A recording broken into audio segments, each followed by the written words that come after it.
Hi, this is the BalajiUSA Wet and Dry Grinder. It has a full stainless steel body with two stainless steel jars, one for wet and one for dry.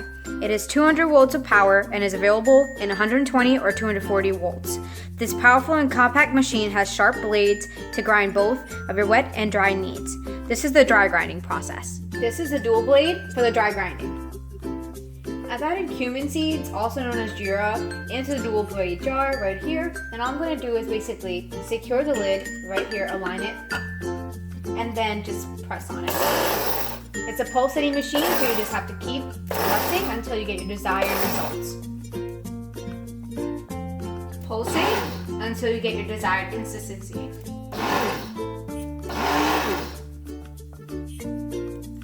This is the cross blade for the wet grinding.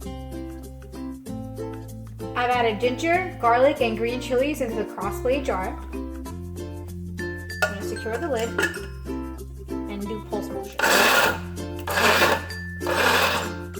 Keep continuing until you get your desired results.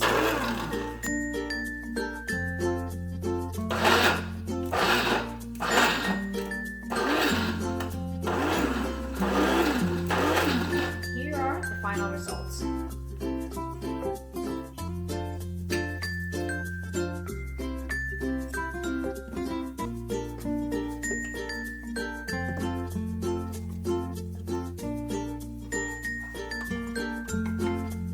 Exactly how you should want it.